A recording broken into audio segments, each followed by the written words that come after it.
Bonjour à tous, aujourd'hui revue matérielle et aujourd'hui on va parler d'un produit qui m'a été envoyé par notre partenaire eclub.com, le dernier modèle de chez Kanger, la Nebox, donc le kit Nebox qui contient donc cette fameuse box avec l'atomiseur intégré, donc un modèle de box hybride dont on va faire un gros plan comme d'habitude et après on reviendra en plan large pour parler des conclusions, pour parler prix, et évidemment pour donner les points positifs et négatifs de ce fameux modèle. On se retrouve tout de suite en gros plan. Et on se retrouve donc en gros plan avec la Nebox de chez Kangertech, qui est présentée dans une boîte, comme vous pouvez le voir, une boîte classique, comme a l'habitude de faire Kanger. On va l'ouvrir entièrement. Là on va avoir une première partie en plastique qui vient protéger la fameuse boîte rigide en carton.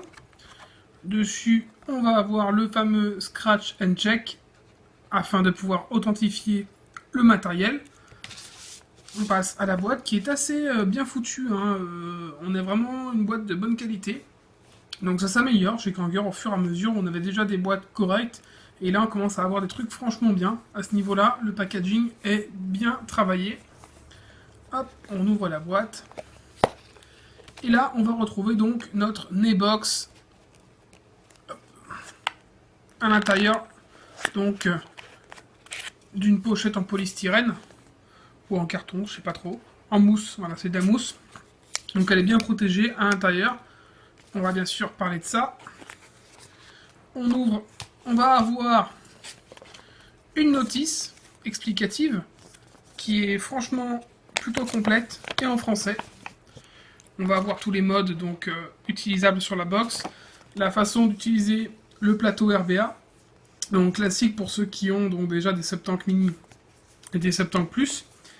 Et voilà, on va voir un peu tout, ainsi que des explications. Voilà, donc on l'a en anglais d'un côté, et on l'a en français de l'autre.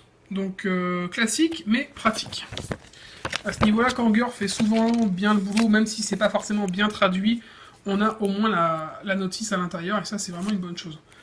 Donc, là, l'explication pour le Scratch and Check du fonctionnement. Des petites bandes donc, de stickers pour mettre sur votre accu. Ça, on le reverra tout à l'heure, mais je vais vous le montrer tout de suite. Sur la box, vous voyez, ici, on a donc un trou, et à l'intérieur, on voit l'accu. Donc ça servira à mettre sur l'accu pour que ça fasse noir derrière. Bon, personnellement, je n'utilise pas forcément, mais pour ceux qui sont vraiment méticuleux, ça peut servir. Un petit guide qui vous explique donc comment amorcer vos résistances donc en anglais et en français, ainsi qu'un tableau donc de puissance adéquate pour avoir le meilleur rendu de saveur possible selon le liquide utilisé et la résistance utilisée, ainsi que vous voyez ici sur le côté donc les puissances qui sont conseillées selon les résistances. On va avoir pour finir à l'intérieur du coton pour le RBA, un petit kit donc où on va avoir tournevis, de la visserie en plus ainsi que des coils prémontés. On va avoir également deux résistances, donc une ici et une à l'intérieur. Donc ces résistances, vous en avez une qui fait, si je dis pas de bêtises, alors je sais plus du coup, on a une en 0,3 ohm, donc classique, et une en 0,15 ohm, donc en NI 200. Ainsi que le plateau RBA, donc pour faire vos montages en reconstructible ici. Un petit câble USB de rechargement, pareil, tout à fait classique, pour donc pour recharger votre box. Ici, vous allez avoir un drip tip, hop, qui a sauté en Delrin, qu'on va venir installer. Donc, drip tip en Delrin que je viens installer directement sur la box. Évidemment, on va en reparler après. Voilà. Ah, il est mal branché d'ailleurs. Tac. Voilà, donc là la box est prête, on va pouvoir démarrer tout de suite donc la revue de la Nebox. Alors, pour ce qui est du design de cette fameuse Nebox de chez Kangertech, on a donc une box qui est entièrement en aluminium et qui existe en 4 coloris différents. Donc on a du bleu, du rouge, du blanc et du noir, donc celle-ci, donc le modèle noir. On va avoir un tank de réservoir en Pyrex, comme vous le voyez ici, qu'on peut donc bien apercevoir, hein, ce qui permettra de voir vraiment ce qui reste en liquide à l'intérieur. On reviendra dessus évidemment juste après. On a ce petit drip tip en Delrin, donc qui permettra d'avoir une vape qui ne chauffe pas trop. Au niveau de votre bouche, ce sera plutôt agréable. Donc ça c'est assez rare d'avoir des drip tips corrects avec donc même avec les atomiseurs. Là on a un drip tip tout à fait correct. Maintenant au niveau du design en lui-même, on pourrait s'attendre à avoir une box toute mignonne, toute petite et assez légère, et ce n'est pas du tout le cas. On a tout d'abord côté caractéristiques techniques, une box qui fait 95 mm de hauteur pour 55 mm de largeur et 24 mm donc de diamètre. À savoir que c'est quand même assez imposant pour une box qu'on pourrait attendre beaucoup plus petite. Là vous voyez, même en la prenant en pleine main serrée, c'est pas forcément encore assez petit. C'est quand même assez gros pour une box hybride, on s'attendrait à avoir un truc un peu plus compact. Même si pour ma part, je pense que Kangeur a fait exprès, et j'expliquerai pourquoi en fin de revue, mais pour ma part, je pense que c'est fait exprès par la marque pour ensuite pouvoir sortir d'autres modèles beaucoup plus petits et beaucoup mieux finis. On va avoir donc une box qui est plutôt simple, hein, niveau design, assez épuré, quand on regarde comme ça rapidement, avec un écran, 3 boutons, tout est noir, hein, on est sur quelque chose d'assez classique. Sauf qu'il y a quelques points donc qui sont pas très agréables, comme ça par exemple. Voilà, vous voyez là en haut c'est écrit Nebox en transparent. De l'autre côté on va avoir le logo Kangertech en transparent. Et là on va avoir ça, donc le logo CE avec le fait de ne pas la jeter donc, dans la poubelle. Design and Manufactured by Kanger. Pourquoi avoir mis ça en blanc, en gros, sur la box? Alors ça c'est un point j'arrive pas à comprendre. C'est quelque chose que j'arrive pas du tout à piger. En plus, ils ont mis le logo en transparent, donc pourquoi mettre ça vraiment en gros, en bien visible? Ça gâche tout le design de la box. C'était peut-être suffisant de le mettre sur le paquet ou de le mettre tout en tout petit, je sais pas moi, derrière, enfin quelque part où ça va vraiment pas voyant. Là, le mettre là, c'est vraiment gâcher le design de la box, et c'est vraiment dommage à ce niveau-là. Donc ça, c'est vraiment un point qui m'a gêné. Sinon, on a toujours donc ici ce trou de dégazage, le même que ce qu'on a donc sur le kit box, hein, on a le même principe. Vous viendrez mettre un sticker en noir sur votre accu si vous le souhaitez. Et on va avoir en dessous ce système donc pour accéder d'une part au réservoir, d'une part à l'accu. Alors un système qui marche plutôt bien, enfin en règle générale, hein, c'est le même système qu'on retrouve donc sur les grilles de Joytech, sauf que Kanger, en ayant mis ce système, ne nous fournit pas de tournevis de desserrage et de resserrage. Sur les grippes, on a une petite pièce qui permet de venir serrer et desserrer. Là, on n'a rien. On n'a rien. On nous donne ça. Bon, autant celui-ci, on peut le dévisser à la main, c'est pas un problème. Autant celui-ci, étant donné qu'il est complètement rentré, on ne peut pas y toucher. Donc, moi, ma technique, c'est ça. Je prends une cuillère pour pouvoir le bouger, ou alors il vous faut un tournevis, mais attention au tournevis, parce que là, ce qui est bien avec la cuillère, c'est que ça prend tout le trou, du coup, on force pas forcément au milieu de la pièce, on va prendre vraiment toute la pièce, donc c'est vraiment, ça permet de ne pas l'abîmer, alors qu'avec un tournevis, je suis pas persuadé qu'on arrivera à la même chose, je pense que ça finira par s'abîmer au fur et à mesure du temps, ce qui est quand même un peu dommage. Sinon, au niveau du revêtement, il est plutôt solide, enfin, il y a quelques finitions qui... voilà quoi, des fois ça bouge un peu, hein. Là vous pouvez le voir, on a quand même quelques traces déjà ici, donc c'est pas forcément tout à fait au top, mais on retrouve quand même des finitions qui sont quand même meilleures que ce qu'il y a sur la Box, sur ce que j'ai pu voir sur quelques modèles Box qui s'abîmaient quand même très vite. Voilà, donc on va passer tout de suite, on va rentrer dans le détail de cette box, et je pense que pour le design on a déjà bien fait le tour. Alors, pour ceux qui se posent la question de savoir comment fonctionne cette fameuse Nebox, eh bien on est sur une box dite hybride, c'est-à-dire qu'on va avoir tout dans la box. D'un côté, on va avoir ici le chipset, donc ici, avec l'écran, les boutons pour contrôler la box, donc on va revenir dessus, et l'accu qui se trouve juste ici. Donc on va ouvrir la base d'ailleurs, comme ça sera fait. On va avoir de ce côté donc l'accu, donc le côté box en quelque sorte, hein, puisque voilà. Alors, Là, vous allez venir mettre votre accu. Et ici, vous allez avoir donc le côté réservoir, donc un réservoir intégré directement dans la box. Là, vous avez juste le drip tip. Voilà, pas d'atomiseur à brancher ici puisqu'il se trouve déjà à l'intérieur. Donc le réservoir, un réservoir de 10 ml, une grande capacité. Donc ça, c'est vraiment une bonne idée. Hein. Ça peut vous permettre de vaper tout au long de la journée. Moi, je sais que les 10 ml, ça me fait facilement la journée. Donc ça, c'est vraiment un bon point à ce niveau-là. C'est un des bons points de ce kit, donc Nebox. Maintenant, il n'y a pas que des bons points comme on pourra le voir. Donc là, pareil, on va démonter. Et on va voir qu'on a la base de l'atomiseur à cet endroit. Voilà, une base d'atomiseur avec une résistance. Là, on a accès donc au tank. Et de l'autre côté, on a accès à l'accu. Donc c'est le principe d'une box hybride. À l'intérieur, il vous faudra mettre donc des accus 18-650. Moi, j'ai un accu Efest. J'en ai d'autres. Hein. Pour cette fois, c'est celui qui est dedans. Donc, c'est les accus qui supportent plutôt pas mal donc le sub-ohm. Donc, ça va très très bien à ce niveau-là. Ça permet d'avoir à la base un format compact, hein, un format compact et pratique, mais au final, on a quand même des points négatifs. Tout d'abord, ne comptez pas changer d'atomiseur puisqu'il est déjà intégré dedans. Et puis à côté de ça, Kanger a pas raté son coup, on va dire. Mais en tout cas, le modèle n'est pas si compact que ça.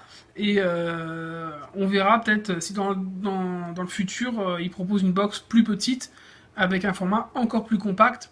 Ce que je pense que les gens attendent en fait. Attendent un format beaucoup plus compact que ça. Voilà, donc ça c'est pour l'explication de savoir exactement comment fonctionne ce kit.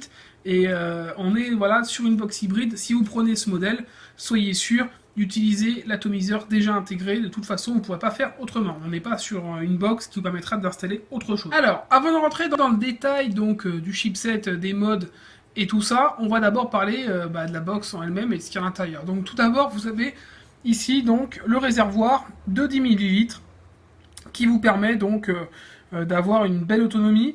Là, assez simple, hein, on voit bien donc le trou de la cheminée et on a donc les parois. Vous avez juste à bien verser sur le côté, ça se remplit très facilement. À ce niveau-là, ça a été plutôt bien foutu et on voit bien le liquide qui reste. Donc là, la fente est très pratique. Seul petit souci, enfin il y a plusieurs petits soucis. Tout d'abord, si vous cassez le Pyrex, votre box vous l'oubliez, hein, il faudra en racheter une autre. Donc ça, c'est un des gros défauts de ce genre de box hybride. Sachant que le Pyrex ne sera pas protégé contre les chutes, même si la box est solide, avec l'onde de choc, le Pyrex risque de se fendre si elle tombe. Bon, pour le moment, moi, elle n'est pas tombée, donc je ne peux pas vraiment vous dire si... voilà, il n'y a pas eu de choc particulier, et puis je ne vais pas m'amuser à la balancer par terre, voir si ça tient ou pas. Même si c'est une box de test.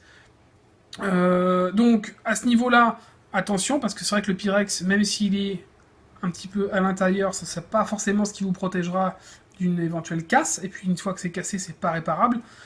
Et sinon, autre petit souci, un peu de fuite, enfin en tout cas un suintement, avec quand la bague est mal refermée. Donc là, vous voyez, on a la base d'atomiseur, il faudra bien la refermer, mais j'ai quand même eu quelques suintements à ce niveau-là. Donc il faudra bien serrer votre base, il faudra bien serrer votre résistance, mais ça n'empêche pas qu'il y ait des fois quelques suintements, donc je pense que on n'est pas encore au top niveau. Je pense que ça manque d'un... je pense que le joint n'est pas encore au top efficace. Il faudra peut-être un second qui vienne se mettre ici et qui protégerait bien, donc pour éviter que ça fuit ou que ça suinte. Enfin, j'ai pas eu de fuite, hein, c'est surtout des... Ça a juste suinté déjà, mais bon, c'est déjà désagréable et c'est un peu casse-pied d'avoir du liquide sur la box. Surtout quand on a une box comme ça, on n'a pas envie qu'il y en ait partout tout le temps, c'est un peu chiant. Au niveau de l'endroit pour mettre la l'accu, tout simplement, hein, ici, vous avez donc en fond, vous voyez le plus, donc ça vous dit tout de suite comment mettre votre accu, le plus. Hop, j'installe mon accu.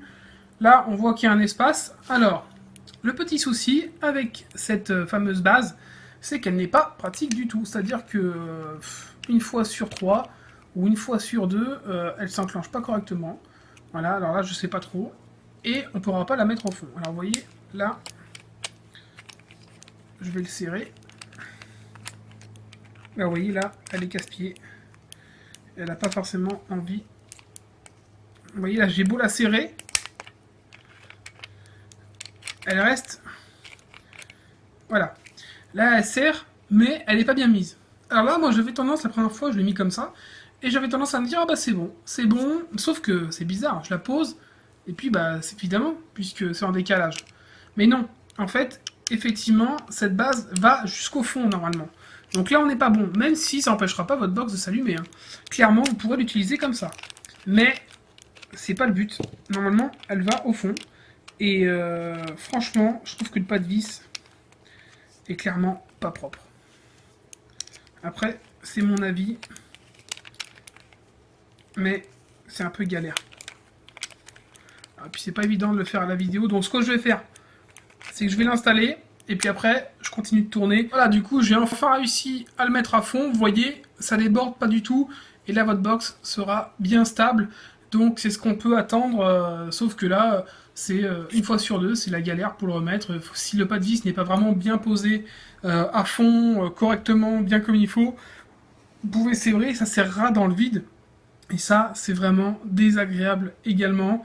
Voilà, donc c'est quelque chose qui m'a un peu gonflé.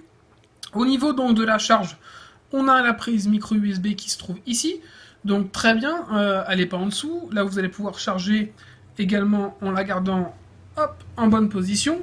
Mais en plus de ça, évidemment, on a une fonction pass-through, donc vous allez pouvoir utiliser votre box tout en la laissant charger donc sur votre ordinateur ou sur une prise secteur, à vous de voir. Le drip tip en Delrin, revenons dessus. On a donc un drip tip qui est agréable en bouche. Franchement, ça marche bien. Pas de souci à ce niveau-là. Par contre, il est tellement court qu'on a tendance à avoir la bouche presque collée sur la base. Par exemple, sur les grips, on va avoir un drip tip qui est un peu surélevé. Là, pas du tout. Et je suis pas sûr que le drip tip court soit vraiment la meilleure solution pour ce modèle, en fait. Hein. Après, ce sera vraiment un choix. C'est vrai que ça raccourcit pas mal la box, hein, étant donné qu'elle est déjà assez grosse. Parce qu'en dos, en photo, on se dit elle est pas très grande. Autant en réel, on se rend compte qu'elle a quand même une certaine taille. Voilà. C'est à peu près tout pour la présentation de la box en elle-même. On va passer maintenant donc directement en chipset. Malgré ça, ça reste un modèle qui est efficace et simple d'utilisation. Hein. Bon, il y a quand même pas mal de défauts, mais on a quand même certaines choses qui sont bien pensées et d'autres qui sont beaucoup moins bien pensées. Pour moi, la plus grosse erreur, c'est de ne pas avoir fourni déjà de clés pour pouvoir accéder donc aux différents endroits de la box, parce que là, mettre des fentes et pas donner la clé qui va avec, c'est limite se foutre de la gueule du monde, clairement, pour ma part. Donc, on va rentrer dans le détail donc du menu de cette fameuse Nebox. On va retrouver déjà 3 boutons, donc un bouton Fire ici qui bouge un petit peu, mais qui reste agréable, pas trop de soucis. On va avoir un bouton plus et un bouton moins. À ce niveau-là, pareil. Hein. Dans le menu en lui-même, on va essayer de faire un petit... Voilà. Dans le menu en lui-même, on va avoir, vous voyez, donc ce qui reste en autonomie de batterie, donc ici en haut. TOF, ça veut dire température off, parce que je suis en puissance variable, donc là, le contrôle température n'est pas en marche. Et on va avoir ici donc le voltage de sortie et en dessous donc la valeur de la résistance. Et là, on sera sur du 0,19 ohms. Voilà, parce que la résistance n'est pas dedans depuis, elle est dedans depuis un moment déjà. Donc forcément, ça l'a un peu modifié. Elle n'est pas en fin de vie, mais pas loin. Donc, on va avoir une puissance déjà sur une box, sur la Nebox, qui va de 1 watt à 60 watts. Donc, on a déjà une grande... non, je dis des bêtises, c'est de 7 watts à donc 60 watts. Et on a donc forcément quelque chose d'assez puissant. Donc, ça vous donnera pas mal de possibilités. Bon, on n'est pas non plus sur une box extrêmement performante, mais on est sur quelque chose qui marche plutôt bien. Même si maintenant, j'ai oublié de le dire tout à l'heure, le gros défaut, c'est qu'on n'a aucun système d'airflow sur la box. Du coup, vous aurez forcément une vape serrée. Ça, on en reparlera en fin de vidéo ou pendant le test. Mais voilà, pas de bague d'airflow, donc si vous aimez les vapes aériennes, vous pouvez déjà oublier la box. C'est pas celle qu'il vous faut. Donc là, on a une puissance variable, tout court. Donc je suis à 32 watts. Voilà, j'ai mis une résistance donc à 0,5 ohm ou à 0,3 ohm. Juste à calibrer donc ma puissance et c'est parti. Maintenant, on a un contrôle de température sur la box. Pour cela, vous appuyez 3 fois donc sur la box et là ça vous amène au menu. Donc NI200, Titane, W mode. Donc à vous de choisir. On va passer en NI200 et là, on a la température qui approche, donc 300 degrés. Donc à savoir qu'au niveau des températures, cela va de 100 à 300 degrés ou de 200 à 600 Fahrenheit. Voilà, clairement. Et vous avez la puissance qui se met sur le côté, 32 watts. Pourquoi 32 watts? C'est donc la puissance qui était sélectionnée en voltage variable. Maintenant, on va revenir, 1, 2, 3. Voilà. On va revenir en puissance variable, donc W mode. Je veux vaper en contrôle de température à 40 watts. Et bien, je vais pas d'abord passer à 40 watts sur mon contrôle, donc sur ma puissance variable. Et ensuite, je vais venir en contrôle de température. Et là, vous voyez 40 watts. Parce que ici, vous ne pourrez contrôler que la chauffe. Vous ne pourrez pas contrôler directement la puissance donc utilisée. Donc là, vous avez le contrôle de température tout à fait classique que vous pourrez utiliser donc avec le nickel, donc les résistances en Ni 200. On repasse sur le menu. Et là, on va avoir donc TI pour titane. Même principe, même chose, mais cette fois pour le titane, le mode n'est pas tout à fait le même. Donc si vous utilisez des résistances en titane, vérifiez bien d'être en titane et pas en Ni 200. Voilà, donc là c'est assez classique. Vous allez avoir une plage d'acceptation des résistances de 0,15 ohm à 3,5 ohm. Donc ça vous donne quand même pas mal de possibilités. Pour le RBA, pareil, hein, si vous êtes en nickel, vous passez en nickel, si vous êtes en titane, vous passez en titane. Si vous êtes en Cantal, vous restez sur le mode puissance variable. Maintenant, on a un dernier mode à voir, donc le mode mémorisation. Donc pour cela, il faut éteindre la box. On est en off, donc là elle est éteinte. Je vais appuyer sur le plus et le moins en même temps. Alors attendez.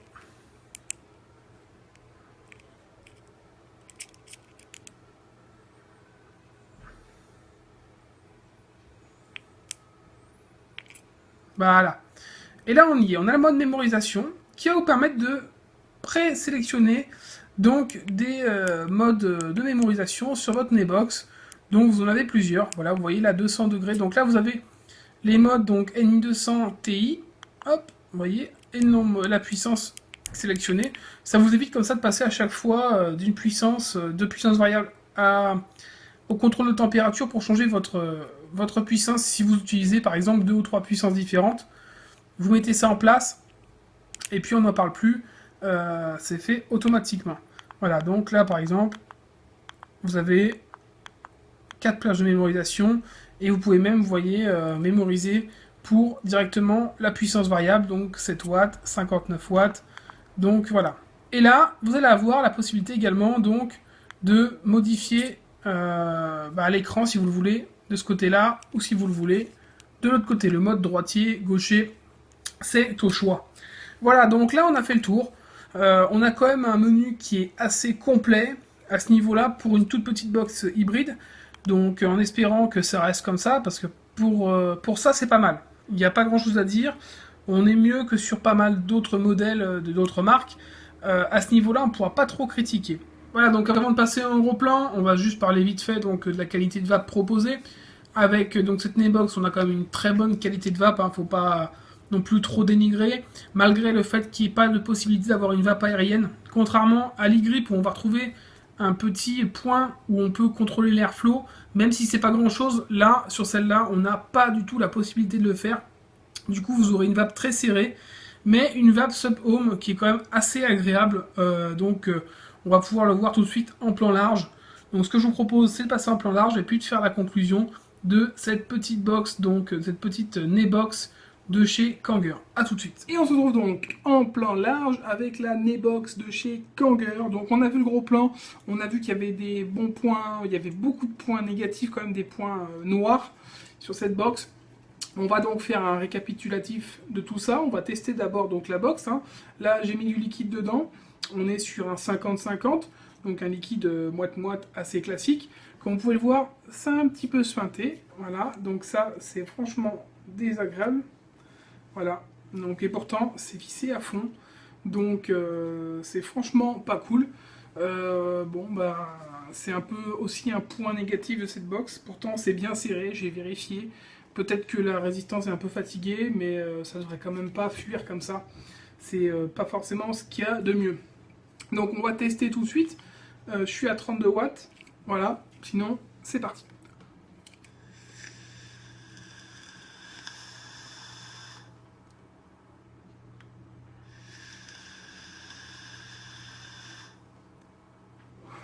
On a un bon rendu de saveur, on a un bon rendu de vapeur, on a un tirage serré, on n'a absolument pas de tirage aérien, hein, c'est vraiment pas possible.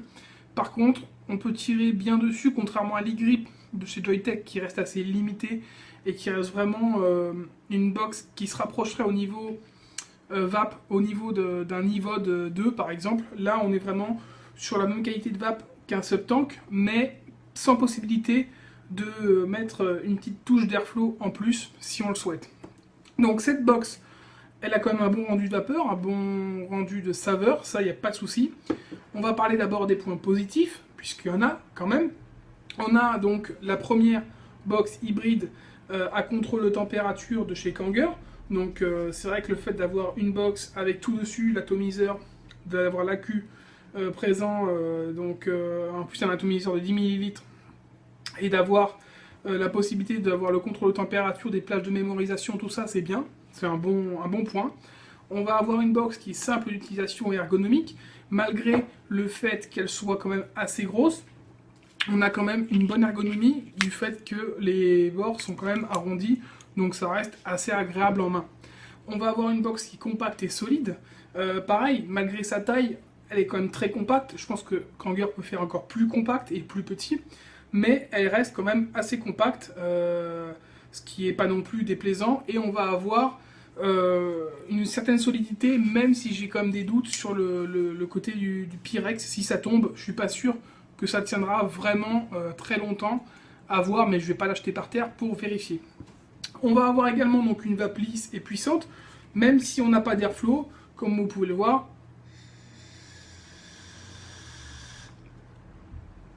Ça va bien, c'est agréable.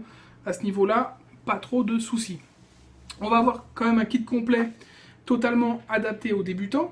Donc si vous voulez démarrer, c'est parfait pour démarrer, puisque vous avez tout dessus. Il manque juste l'AQ, donc par contre, il ne faut pas se tromper au niveau de l'AQ. Prenez bien les AQ protégés. Si vous prenez le même que je vous ai montré dans le gros plan, ça sera bon. Maintenant, si vous ne savez pas et que vous avez un doute, vous demandez à un professionnel ou vous nous envoyez un petit message par la page Facebook et on vous dira ce que vous devez prendre. On a un réservoir de 10 ml, donc je viens de le dire déjà, mais je le répète, donc, qui permet d'avoir une belle autonomie et qui peut, pour la plupart des personnes, durer la journée facilement. On a une bonne visibilité à travers le Pyrex. Donc là, vous voyez, on voit tout de suite ce qui me reste en liquide. On voit qu'on a la moitié. Il n'y a pas de doute là-dessus. Et on va avoir de nombreuses résistances au choix. Donc des 0,3 ohms, 0,5 ohms, 1 ohm 2, si je ne dis pas de bêtises. Et on va avoir la possibilité, effectivement, de mettre du 0,15 ohm en nickel et de faire du reconstructible avec le plateau RBA Plus qui est fourni avec. La possibilité également, j'ai oublié de le préciser, de mettre des résistances OCC, parce que j'ai pas parlé des résistances, je sais pas pourquoi, j'ai oublié de vous en parler. On a des résistances OCC donc un peu différentes donc, de ce qu'on trouve habituellement, donc, mais en fait au final ça reste à peu près les mêmes. C'est-à-dire qu'on va avoir ces fameuses résistances donc OCC qui sont habituellement carrées sur les kits par exemple ce box ou même sur les kits sur les sub-tanks. Là on va avoir des résistances un peu rondes, voilà, qui sont plus adaptés pour ce modèle, mais au final, les résistances carrées rentrent tout à fait dans cette Nebox, sans souci. Donc si vous souhaitez les utiliser, n'hésitez pas, c'est la même chose, hein, c'est des OCC, et le modèle marchera autant sur l'un que sur l'autre. Enfin, en tout cas, celle-là marche sur la Nebox, et les carrés marchent sur la Nebox également. Voilà. Donc ça, il fallait le préciser, je pense que c'est important, parce que je me suis posé la question au départ de savoir ce que c'était que ces fameuses nouvelles résistances qui étaient proposées. Voilà, donc pour ça c'est pour les points positifs. Maintenant on va aborder les points négatifs. Pour ce qui est des points négatifs de ce fameux kit Nebox de chez Kanger, on a une box qui est lourde et imposante. Moi je m'attendais à quelque chose de plus compact. Sur les photos ça paraît très mignon, très joli. En main ça paraît un peu plus gros déjà. Donc si on s'attend à avoir un modèle discret, c'est pas du tout le cas. C'est un modèle quand même assez imposant qui reste quand même presque plus gros. Je vais vous montrer, j'ai la Pegasus à portée de main. Voilà ce que ça donne. Voilà, par rapport à une Pegasus, on a quelque chose d'assez costaud, à peu près la même taille au final. Donc la Pegasus n'est pas une box miniature. Par rapport à l'IPV D2, voilà, pareil. Voilà, donc plus grosse que l'IPV D2. Voilà, donc c'est quand même une box qui a un certain poids et qui est quand même assez imposante.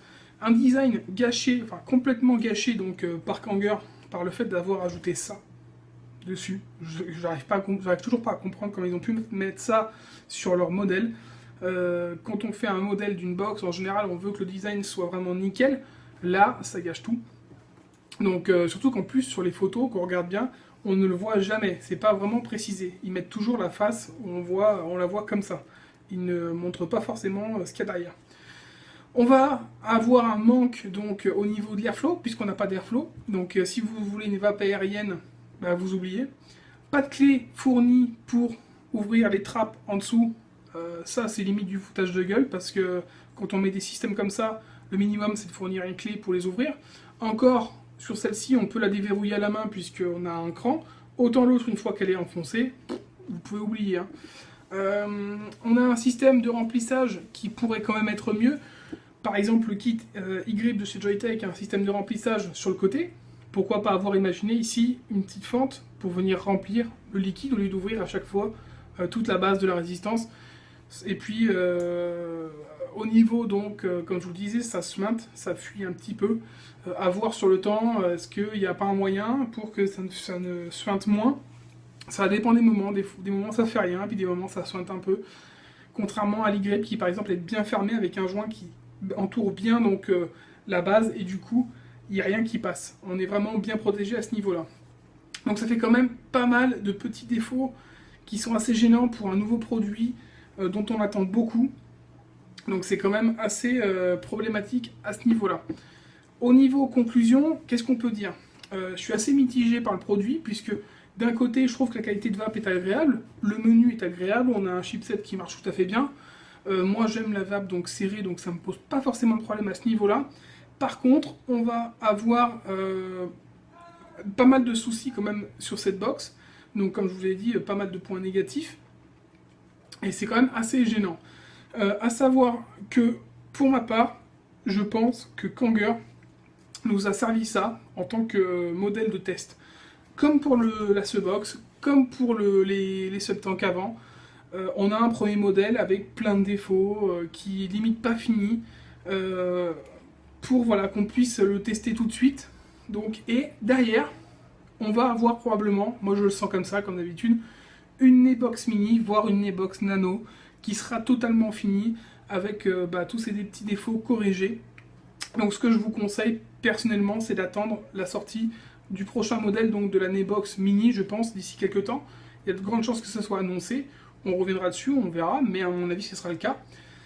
Maintenant, si vous cherchez une petite box agréable, avec un tout en un, voilà, une petite box hybride vraiment sympa, sachez qu'elle marche très bien, que le chipset est tout à fait agréable, qu'il y a une vape lisse et que ça fonctionne franchement très très bien. Maintenant, il y a des petits défauts, il faut le savoir, il faut les accepter si on prend ce modèle-là. Mais clairement, au niveau de la note, j'ai mis bon, mais on est entre le bon et le moyen. On est entre les deux, parce que on a beaucoup de défauts quand même si on a des bons points, on a quand même beaucoup de défauts sur cette box. Alors, si ça vous intéresse et que vous souhaitez la commander, sachez qu'elle est disponible chez notre partenaire eclop.com, je vous mets l'adresse en dessous, pour 79,90 €. Donc 79,90 €, c'est à peu près le prix d'un kit Subbox ou d'un kit encore Evic VTC Mini. C'est à peu près dans les mêmes tarifs, donc on est sur les tarifs classiques des kits tout faits, donc ce qu'ils appellent des starter kits, donc des kits de démarrage. Voilà, donc ça peut être une option pour démarrer la vape, surtout pour les débutants, parce que mis à part la Q, c'est vrai qu'on ne prend pas beaucoup de risques, même s'il y a quand même un contrôle de température, donc attention. Si à la base, ce petit menu paraît quand même simple, avec les pages de mémorisation, avec l'arrivée du contrôle de température, ça peut faire beaucoup de choses aussi. Mais ça fonctionne très très bien. On a une notice qui est très très bien faite, qui explique tout. Donc n'hésitez pas, si vous cherchez une petite box hybride, ça peut faire l'affaire, même si c'est pas le produit de l'année comme on aurait pu l'attendre. On va se laisser, je vais vous laisser ici, on va se retrouver très bientôt pour une prochaine revue matérielle ou une revue liquide, et puis je vous souhaite une bonne journée ou une bonne soirée, et surtout une bonne vape. Ciao!